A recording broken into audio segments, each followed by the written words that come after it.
Wow. What's up? I just bought and financed a car through Carvana in minutes. You? The person who agonized 4 weeks over whether to paint your walls eggshell or off-white bought and financed a car in minutes? They made it easy. Transparent terms, customizable down and monthly. Didn't even have to do any paperwork. Wow. Mm-hmm. Hey, have you checked out that spreadsheet I sent you for our dinner options? Finance your car with Carvana and experience total control. Financing subject to credit approval.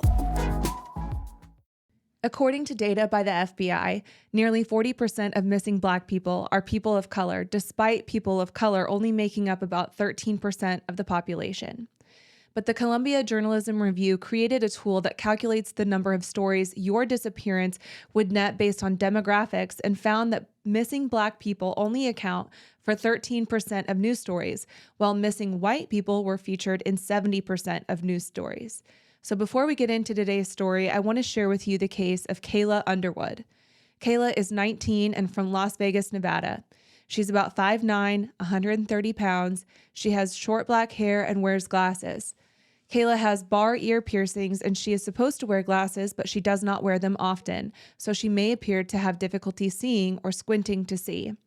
Kayla went to work at Church's Chicken on October 25th of 2023 and has not been seen or heard from since. It's possible that Kayla is suffering from a mental health issue and needs medical attention. I will share her missing persons poster on our Instagram at mama.mysterypodcast. Please share to spread the word. And if you have any information on her whereabouts, please contact the Las Vegas Metropolitan Police at 702-828-2907.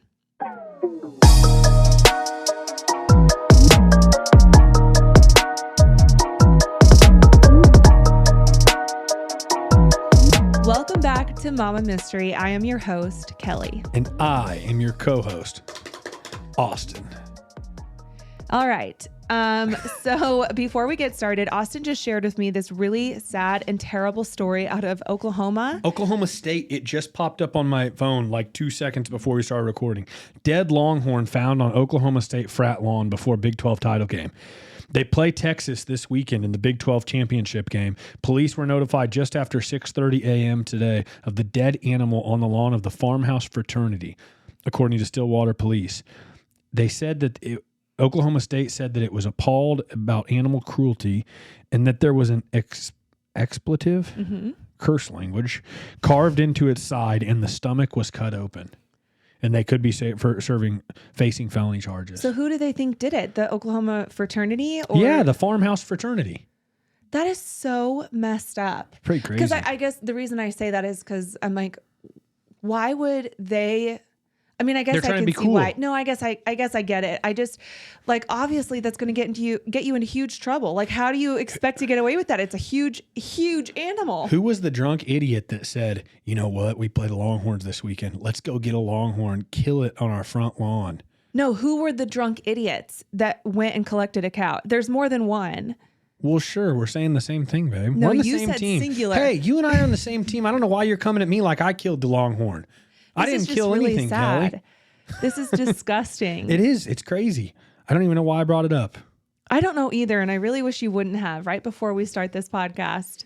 Well, that is really and sad. that, folks, is your episode, Mama. No, that is really terrible. You were in a frat for like 5 minutes. Tell me about your experience. I'm not talking about that. I'm not in a frat. Should have never joined a frat. I went to Mizzou for a week and a half. I'm not talking about that. Continues to talk about it. And I left. We don't need to get into details. I just ain't about that life. You think I'm going to, all right, I'm talking about it now. You think I'm going to go be someone's bitch as a pledge to earn respect from somebody because you're in a frat? They act like it's the military. Like I should respect you. Like you're some high rank and fought for our country and my freedom. And I should respect you. When really you're just the upperclassman of this fraternity. And you're going to force me to drink my own piss? Screw you. I ain't doing that shit. So I left. Fair enough. I should have never joined it in the first place. I'm not even a frat boy. You know, I know that I probably have a lot of listeners who belong to sororities, and I know it's like, you know, similar but different because it's all about like Greek life or whatever. I know sororities don't behave in this way, but I don't think I've ever heard a positive story come out of a frat house. It's always about hazing or this type of stuff. Yeah, I don't know, to each their own, but That shit ain't for me. No. Okay. Are you ready to get into today's story? Let's get into the show. All right. Today's story is about a girl named Ashley Pittman Scott. Ashley Pittman was born on November 4th of 1978 in Bossier City, Louisiana. She was tiny when she was born, weighing only about 4 pounds at birth. But from the day that she was born, she proved herself to be a fighter and an overcomer. Her mom, Donna, was single when she got pregnant with Ashley, but while she was pregnant, Donna met a man named Jimmy Pittman. And at the time, Jimmy had a 5-year-old daughter named Keisha, and when little Ashley was born, he was just smitten with her. He was so excited to blend the families that he adopted Ashley as his own, loving her as if she was his own biological daughter. At the time, Jimmy worked for the railroad. He worked for them for 37 years, and he worked very hard to provide for his family so that Donna wouldn't have to work and could just take care of the kids. But because he was working so hard, he wasn't home a whole lot. So meanwhile at home, Donna was really strict, but only because she just wanted the best for her kids. Despite his long work hours, Jimmy was a doting, loving, and affectionate father to his girls. Donna and Jimmy did the best that they could with what they had to provide their kids with a good education, strong faith in Jesus Christ, and a positive upbringing. From a young age, Ashley established some lifelong friendships with girls named Lori Machin and Erin May. The girls loved New Kids on the Block, and they spent hours swooning over the boy band arguing over who got to marry Jordan Knight. I think they're going on tour again. I feel like they're constantly on tour. New Kids on the Block. I don't know any other songs, but all that comes to mind is New Kids on the Block, got a bunch of hits. Chinese food makes me sick. I don't know who that is, though. I think that's like LFO or something. I don't really know. I was born like right after the New Kids on in the summer. Okay. I was born right after the New Kids on the Block were a thing. So like my genre was like NSYNC, Backstreet Boys, Spice Girls. I grew up to that too. Britney and Christina. Yeah. Yeah. But it was like just right after the New Kids on the Block phase. But I know that they continued to go on tours and people go nuts over them. And they were so obsessed with this band that when they went on tour in the summer of 1990, Jimmy took Ashley and Lori to camp out all night so that they'd be one of the first to get tickets, knowing what a hot commodity these tickets were. So shout out to Jimmy, because I can think of nothing I'd rather do less than go sit at a concert around a ton of screaming girls, especially if you're a man, Yeah. the father. No, thank you. So Ashley was one of those girls that just exuded joy, and she loved to have fun. She loved making videos with one of her best friends, Erin May, and they would make these little music videos or just videos of them performing these stunts down the stairs using various things around the house as sleds. They were just having a blast. Ashley loved performing and making people smile. She was full of life. She was spunky, just magnetic. But in the fall of 1990, Ashley's world came crashing down when her mom, Donna, came home one day and told Jim that she was leaving him. And she did this on Ashley's 12th birthday. Ooh, interesting choice. Yeah. Ashley was completely shattered. Donna left, and when she did, she left Ashley with Jimmy. Donna eventually got remarried and settled down somewhere in Kansas, and Ashley would visit her once in a while, but their relationship was definitely fractured. Jimmy did everything he could to support and love his daughters, and by October of 1991, things started turning back around for Ashley. She became the cheer captain of her middle school's cheer squad, and the light in her smile was beginning to shine again. Ashley had an absolutely beautiful smile. She was honestly just one of those classically beautiful girls. She had the blonde hair, the blue eyes, and the big, bright smile. But more than that, she was just a genuinely likable girl. She was like the girl next door, sweet, friendly, outgoing, just exactly what you would expect from a head cheerleader type. In high school, when Ashley turned 16, her dad allowed her to start dating, but he was very protective of Ashley because she was so beautiful, and he knew that the boys loved her, but he wanted to help keep her priorities straight so that she wouldn't get distracted by boys. So Ashley and her best friends, they all attended the same church, and they were very involved in their church. And they all decided at the same time to make an abstinence commitment, vowing to save themselves from marriage. After high school, Ashley and Lori chose to attend the same college. The pair started at Wachita, I think I'm pronouncing that right, Wachita Baptist University in Arkansas in the fall of '96, and naturally, they roomed together. While they were away at college, Ashley met a man named Jeffrey Scott. Jeff was studying business at the time, and the two just hit it off. She fell for him quite quickly. He was a little more reserved and shy than Ashley was, so with Ashley's big, bubbly personality, the pair really balanced each other out well. Mm-hmm. Jeffrey's upbringing was a little different from Ashley's, and I think that might have drawn her in as well. Jeff came from an upper middle class family. His parents were still together, and his dad owned an IT company while his mom stayed home to take care of the house. And you could say they gave off these like Leave It to Beaver vibes. Have you heard of that show? Oh, yeah. Okay. Another one from when I grew up. No, that's from like the 60s. What are you talking about? I just remember seeing it when I grew up. Have you ever heard of the Red Green Show? No. That was another one that I grew up watching. I think that was from a long time ago, The too. Red Green Show? Yeah, me and my dad used to watch it. Oh, you're so cute. So in 1999, when Austin was only 6 years old. And Kelly was 18.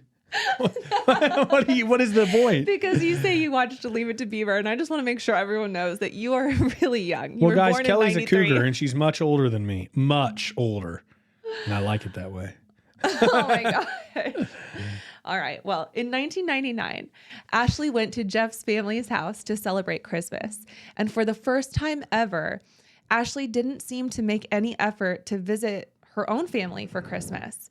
And when they tried to contact her, she was unreachable. And this really hurt Keisha and Jimmy. They didn't understand why she was essentially blowing them off.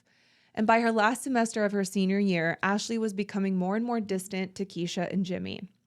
Jimmy tried calling her, but she wouldn't answer and wouldn't call back. Finally, he grew frustrated and he called the house where he knew she was staying and asked one of her roommates to leave her a message requesting that she call him back. So she did, but on this phone call, she told her dad not to call her anymore because she needed space from him and Keisha. This Red flag. Yeah, this totally broke Jimmy's heart. He loved Ashley from the moment that she was born. He always treated Ashley like she was his own. So for her to just dump him out of nowhere was like a knife in his heart. That same Christmas, Jeffrey proposed to Ashley, and she was just on top of the world. Shortly before Ashley and Jeffrey got married, Ashley sent her sister a letter in June of 2000. In the letter, Ashley told Keisha that she couldn't communicate with them anymore and that they needed to respect her wishes. She wrote in part, quote, "I know that there is no way to address this that will bring you any kind of understanding concerning where I am. But I know that I have neglected my responsibility to be honest with you, and I am sincerely sorry. I've just been confused about the manner in which to tell you all of this," end quote. And she goes on to say that nobody truly knows her and that this is finally her opportunity to start a new life, one that she has always wanted, one that is stable. And towards the end, she asked them to respect her decision to place distance between herself, Keisha, her mom, and her dad. And this is all over written communication. Yes. Something's going on. She wrote, quote, "Please don't try to find me. I am offering this letter to you as closure, and right now this is the best I can do. Although I have no right to ask you for anything, I am asking you to believe what I have told you about my intentions." I'm getting vibes like whenever Brian Laundrie was texting as Gabby Petito. Remember that? I do, but this was a handwritten letter. It was written by Ashley. Oh. So never mind what I said with my vibes. Okay. So Keisha assumed that maybe Ashley was kind of embarrassed about her family, given that Jeffrey's family was well off. And Maybe she's being forced to write it. there we go. Was down the same road, baby. Well, Made it you're- sound like I was a loon. No, you're on the right track, but just hold that thought. Okay. So Keisha assumed that maybe Ashley was embarrassed about her family, given that Jeffrey's family was well off and, quote unquote, high class. But this only added insult to her injury. They planned their wedding for June 9th of 2001, and sadly, she did not invite Keisha or Jimmy or her mom to the wedding. She did invite her two best friends, though, Lori and Aaron. Lori and Aaron said that they didn't know anyone at the wedding and that everyone there was clearly a part of Jeffrey's world. But the pictures showed a very happy bride and groom. After the wedding, the couple moved to the exclusive Memphis suburb of Cordova, Tennessee, just east of Memphis. Once they settled in, Jeffrey started working for his dad's IT company, and Ashley became an English teacher at Bolton High School. Quickly becoming one of the most popular teachers, her peers and students alike absolutely adored her. The life of comfort, security, and stability that Ashley always wanted and dreamed about for so long appeared to be coming to fruition. Some things you wouldn't mind being stuck with, like a huge inheritance. But a phone that has to be plugged in just right so it charges is not one of those things. Switch to Verizon and we'll pay off your old phone up to $800 via prepaid MasterCard for a new one on us. Just trade in any phone from our top brands with select unlimited plans. $829.99 purchase with new smartphone line on select unlimited plans. Minimum $90 per month with autopay plus taxes and fees for 36 months required. Place $830 trade-in/promo credit applied over 36 months. Trade-in terms apply. Payoff phone requires smartphone purchase and port-in with new smartphone line on select plan. Must provide most recent bill showing payoff amount of eligible phone. Additional terms apply. In September of 2006, Ashley went back to Louisiana to attend her 10-year high school reunion. Ashley's friends hadn't seen her in a while and said that Ashley was her usual bubbly self. However, they did recall that Jeffrey called Ashley a lot during the time that she was in her hometown. He would ask her a ton of questions like what she was wearing or who she was with, what was she drinking, who was talking to her. They could hear him through the phone and could tell that Jeffrey seemed very agitated every time he called her. And unfortunately, after the reunion, Ashley didn't speak to her friends for several weeks. Then one day, out of the blue, Jeff called Lori and told her that Ashley was drinking a lot and that he was really concerned that she was often drinking so much that she was falling down and then waking up with bruises. He was worried about her. Unbeknownst to anyone, Ashley was charged with a DUI back in August of 2005. She hadn't told anyone, and they kept it under the radar until Jeffrey told Lori about it during that phone call. So after the call, Lori tried to call Ashley to talk to her about all of these concerns, but Ashley wouldn't answer, nor did she return any of the calls. And then on Thanksgiving morning of 2006, Lori woke up to see that she had a missed call from Ashley. She didn't leave a voicemail, so Lori tried to call her back, but Ashley didn't answer, nor did she call her back this time either.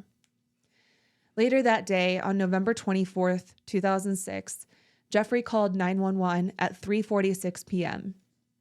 In the call, Jeffrey said that Ashley was unconscious and she had been that way since about 11 a.m. that morning. He said that she was bleeding from her nose, but that she was still breathing. Jeffrey called his doctor friend first to come check on Ashley, and he arrived at the house at 3:45. Dr. McGee later testified that when Jeffrey called him, he started the conversation saying, "How are you? What are your plans for the rest of the day?" And What? I said, what? That's weird. Yeah. Just calling for an emergency and he's just checking in though first on what he's up to. Right. Yeah. And also after Dr. McGee answered, he asked if he could just come over and check on his wife because he had some concerns. And Dr. McGee said that there was an element of concern, but no element of urgency. When he arrived at the Scott's house, the moment he saw Ashley, he told Jeff to call 911. So it's disconcerting to me that Jeffrey didn't call 911 first. He called his doctor friend to come check on her, which indicates to me he knows something is wrong, but like you're avoiding 911 at all costs. According to Dr. McGee's testimony, Jeffrey told Dr. McGee on the phone that Ashley was not acting right. Dr. McGee asked him if they had been drinking, and Jeff said yes. And Dr. McGee said that Jeff asked him to come alone. After a discussion with his wife, who was in the car with him at the time of the phone call, Dr. McGee called Jeff back to get more information, and Jeff responded by repeating his request that Dr. McGee come over to his house. And in order to get to the Scott's house faster, Dr. McGee took his family to his parents' house, let his wife take his car, and then just borrowed his parents' car. So then when he got to the Scott's house, he met Jeff in the den. It's just another red flag that he's like, just come alone. Don't bring your family. Don't bring your wife. So when he gets there, he meets Jeff in the den. Jeff pointed Dr. McGee to their bedroom, where Dr. McGee found Ashley lying on the floor next to the bed. He testified that Ashley was, quote, very bruised and beaten. He said that he asked Jeff what happened, and Jeff responded that they had gotten into an argument. Dr. McGee checked the victim's pulse and told Jeff to call 911. So during the phone call, the dispatcher was in disbelief, but Jeffrey said that his friend Roger McGee was a doctor and was with him helping him out. And on the 911 call, Dr. McGee could be heard in the background saying, "She's dead." And when the dispatcher heard the doctor say she's dead, she asked Jeffrey, did he just say that she was dead? And he nonchalantly says, yes. And the dispatcher says, you told me she was breathing. And he responds just like this, well, she was just a second ago. The dispatcher could be heard talking to another dispatcher on the line, saying that that was the most shocking 911 call she had ever had, and both of them were very disturbed by it. The EMS arrived soon after the 911 call and found Dr. McGee performing CPR on Ashley in an upstairs bedroom. She had blood and vomit coming from her mouth and nose, blood coming from her ears. She had bloody vomit all over herself. Her lips were swollen and split open. Good Lord. And she had a very faint pulse. She had injuries to her legs, her chest, and her back as well. And the injury to her back was a bruise in the form of a shoe print. It was very clear that she had been severely beaten. When they asked Jeff what happened, he admitted that they had gotten into an argument over a text message on Ashley's phone, and the argument turned physical. But they also noted that he had virtually no injuries while she was beaten so severely. Paramedics rushed her to the hospital, but by the time she got there, it was too late. Ashley was pronounced dead at 7:52 p.m. on Thanksgiving Day. Jeffrey had told the police that he had seen a text message on Ashley's cell phone and was upset by it. Jeffrey admitted to striking Ashley, but said that she tripped and fell because she'd had a lot to drink. Oh my gosh, the old she fell down. Mm-hmm. Jeffrey said that the argument started the night before and he kicked Ashley out of the house. He had left her in the garage around 1 a.m. and went to check on her the next morning at 9 a.m. That's when he found her unconscious, so he took her back inside, leaving her in the den for a few hours before eventually carrying her to the upstairs bedroom. Well, he didn't even carry her, actually. He dragged her up there, and then he left her there for another few hours before he finally contacted Dr. McGee. The police were not buying it. Ashley was bruised from head to toe, which is what the autopsy report said as well. Her autopsy report revealed that she had a fractured skull, brain swelling, and a shoe print found on her torso. It was clear she had been beaten and stomped to death. The brain swelling was so bad that it pushed her brain stem down into her spinal column. Jeffrey Scott was arrested on the scene, and initially he was charged with aggravated assault, but the charges were then upgraded to first-degree murder after she died.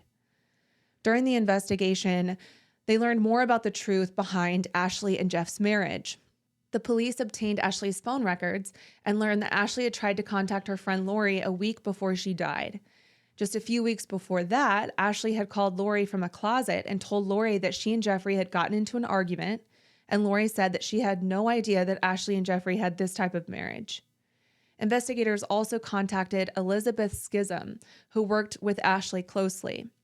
Elizabeth testified that Ashley told her the previous year, in 2005, that she was refusing to go to Thanksgiving dinner that year because her and Jeff were not getting along. She confided in Elizabeth that Jeff had tried to choke her before and that he was also so obsessed with porn that he would refuse to kiss her. She would ask him to kiss her and he would refuse. And then in January of 2006, Ashley called Elizabeth and asked her to cover for her because she had checked in a hotel to get away from Jeff and possibly meet someone there. She needed Elizabeth to cover for her by telling Jeff that she would just be staying at her house. So by then it kind of became clear that Ashley may have been exploring the idea of having an affair to escape the marriage. Just a few months later, Ashley had also learned that Jeffrey had invited sex workers to his home while she was away at that high school reunion. She did or he did? He did. He had, so they're both screwing around on each other. Yes, that's the point. Yes. Jeffrey also had a long-term affair with a coworker named Blair Brown. Blair and Ashley had even been friends at one point, and Blair started working for Jeff's father's IT company back in March of 2000. From 2002 to 2005, Blair and Jeff had a sexual relationship. And this is super messy because while Blair was having an affair with Jeff, she was friends with Ashley. And there was one time when Ashley came to Blair's house to get away from Jeff. Ashley at that time had no idea that Jeff and Blair were actually having a relationship at that point. But when Ashley came to her house to escape Jeff, Jeff showed up at Blair's house in a drunken rage, and Blair testified that she watched as Jeff punched Ashley 3 times repeatedly in the back. Blair said that she was going to call the police, but Ashley asked her not to, which that's very common in domestic violence situations. Mm-hmm. Once her affair with Jeffrey ended, Jeffrey told Ashley about the affair, but she and Ashley eventually rekindled their friendship, I guess. I'm not sure if I really believe that, especially once I learned that during Blair's testimony, she admitted that there was a time when Ashley came to Blair's house with a man named Mr. Lowe. And while Ashley and Mr. Lowe were in Blair's guest bedroom, Blair called Jeff to tell him to come to her house so that he could catch Ashley with Mr. Lowe. So you've witnessed with your own eyes how violent Jeff gets with Ashley, and you're literally going to add fuel to the fire by setting her up. Like some friend. Like you're cheating. Some friend, Blair. I hope you're listening to this. Oh, man. I don't. I don't really care if she's listening. The autopsy had revealed that there were several older injuries on Ashley's body as well. So it was clear that Jeffrey had been abusive for some time. The day before Ashley died, she had met with her divorce attorney. The day before she died. The divorce attorney, her name is Rachel Songstad, and Ashley told her that she had the filing fee money ready to go. She was ready to file for divorce. Rachel told her to pack her things and just leave immediately. And Ashley had been packing for a while, and her clothing was even found in the trunk of her car as if she was preparing to leave the night she was attacked. That's wild. Ashley told her attorney that she felt compelled to tell Jeffrey that she was leaving. But statistics show that the risk of injury or death greatly increases when you tell your abuser your intent to leave. At Jeffrey's trial, the prosecution talked about the timeline of the murder, and it was clear that the argument started in the living room where a broken vase had been found. Then Ashley was beaten all throughout the house and left behind blood in almost every room. She was admittedly left in the garage from about 1 a.m. to 9 a.m. Then he dragged her to the den, and then she was left there for a few hours before being dragged to the bedroom where he left her on the floor near their bed. He didn't even put her in bed. He just left her on the floor. The prosecution noted Ashley had been unconscious for 12 to 15 hours before Jeffrey ever called 911. It's insane. Jeffrey's defense team tried to paint Ashley as an alcoholic who just drank way too much the night before and fell, causing all of her injuries. But obviously the jury wasn't going to buy it. And on January 19th of 2009, Jeffrey Scott was convicted of second-degree murder. It was a vote of 12-1 in favor of first-degree murder. But in Tennessee, it has to be a unanimous vote to convict someone of first-degree murder. So just because one person didn't see it as first-degree murder, they had to convict him of second. And the judge criticized the jury for not coming up with the verdict of first-degree murder, as this was such a clear-cut case. Mm-hmm. Ashley's family was also not happy with the results, understandably so. Jeffrey was sentenced to 25 years without the possibility of parole. Now, it's clear that Jeffrey isolated Ashley from everyone, which is a telltale sign of abuse. He convinced, even brainwashed her into thinking that her family wasn't good enough to be a part of their life.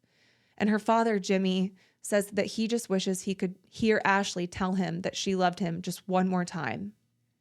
He said, quote, "This is always going to be hard. I loved that little girl. If she had died of natural causes, I could deal with that. But he called 911 like he was ordering breakfast." A life sentence was not possible for second-degree murder, but criminal court judge James Lammy Jr. sentenced him to the maximum of 25 years without parole, and he's serving his time at the Bledsoe County Correctional Complex in Pikeville, Tennessee, where he will remain until 2030. It's not even long. No. During the sentencing phase, Jeffrey addressed the court saying, quote, "I am sorry for the hurt you are feeling. I am grieving for her loss, and I pray for her soul." I feel like that's such a cop-out because it's like, sorry you feel that way. Mm-hmm. Not, sorry I did the things that made you feel that way. Right, no taking responsibility or ownership. No. I'm sorry you're upset. Right. Yeah. His father, Ray Scott, said that he loved... Sorry, I was just thinking of like people's bullshit apologies because this show is filled with them. Like these episodes, it's always like, I'm sorry that what happened transpired. Mm-hmm. When like, well, you're sorry for what you did or no? It's like saying, I think we both said some things we shouldn't have. Like, yeah. Rather than saying, I'm sorry for what I said or I'm sorry for what I did. It's just crazy. Right. His father, Ray Scott, said that he loved Ashley like a daughter and that his son still has his picture in his bedroom, which I think he meant jail cell. He said he did not know about the problems in the marriage. He testified Quote, I love him unconditionally. If I could take his place, I would. Every moment of his life, he thinks about what happened, end quote. As I hope he would. I hope he is reminded every day of what he did to this woman that he was married to. I hope he thinks daily about the fact that he had absolutely no injuries. He just beat her like she was nothing. I have a feeling he doesn't think about that ever. I think you're honestly right. I think that his dad saying that is just something he says to make his own self feel better. Yeah. The fact that he's getting out in 2030 is really, really disappointing. The fact that this kind of shit goes on every day, multiple times a day, all over the world is really disappointing. Like domestic violence like this, abusers, it's just crazy. It's like, it's an epidemic, really. Yeah, it's very, very sad. And I don't know. I think it's a scary situation to be in. I have no idea what it's like because I've thankfully never been in a situation like this. I just only know that if you can surround yourself with resources or people to help you get out of the situation, just know that the resources are there and people are there to help you get. There are resources. There are people who want to help you get out of it. It's a deep brainwashed pit I know. that these people get into, and it's not something that, I don't know. It's just crazy. I I know just it's say not if you're in easy. it, I don't even know. I mean, I've been around it in my life without talking about it. I've been around abusive people, and it's so I've seen it firsthand and watched it, and it's like, you know, I don't even know what you'd say to them. The resources are there. Everybody knows that. It's just, God, you're worth more than what you're going through, you know? Yeah. It's crazy. Anyways. Well, that's it for this week, and we will see you next week, hopefully with a Hey, video I'll tell you again. a wild story real quick. Yeah, tell me. The Golden Gate Bridge Yes. was constructed in the 1930s for $35 million. Okay. They just got done installing suicide nets underneath the Golden Gate Bridge. Did you know that? I think I heard something like that. And I watched a documentary called The Bridge. And it literally was like this documentary where this guy set up a camera and it just continuously recorded the bridge for like a year. And it recorded all these people jumping off. Yeah. So they put in suicide nets. So, and I don't like, great. I think that's good, whatever. The part that's crazy is, you know what they spent on the suicide nets? Leave it to the state of California.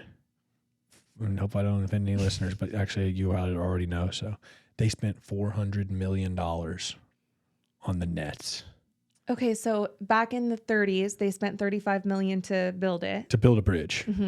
What would that equate to in today's money? Who knows? Maybe it's $400 million, but they spent $400 million on nets. I mean, that does sound like a lot of money for nets. Somebody's padding their pockets. Somebody's probably padding their pockets. I'm glad the nets are there. Yeah. Mama. Mystery. Out. Bye.